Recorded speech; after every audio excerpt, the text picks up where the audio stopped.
যারা কোনো জায়গায় বাড়ি করতে যাচ্ছেন, কনস্ট্রাকশন করতে যাচ্ছেন, অনেকের প্রশ্ন থাকে যে কোন দিকটা আমি ফাঁকা রাখবো। কারণ জায়গার পুরোটা তো কনস্ট্রাকশন হয় না, কিছুটা অংশ ছেড়ে রাখা হয় অবশ্যই বিভিন্ন পারপাসের জন্য। তো বাস্তুশাস্ত্র অনুযায়ী কোন দিকটা লাইট রাখা উচিত, ফাঁকা রাখা উচিত। সবসময় জায়গার নর্থ ইস্ট ডিরেকশন বা নর্থ বা ইস্ট, এই ডিরেকশনগুলো একটু ফাঁকা রাখবেন।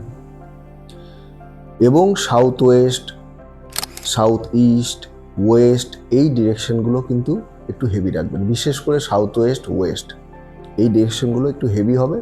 এদিকটা জায়গা রাখার দরকার নেই বেশি।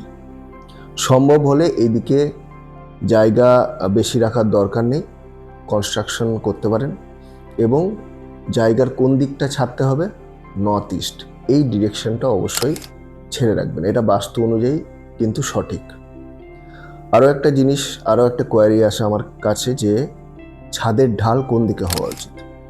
বাস্তুশাস্ত্র অনুযায়ী সাউথ ওয়েস্ট ডিরেকশন, এর যে ছাদ সেটা সবসময় উঁচু হবে।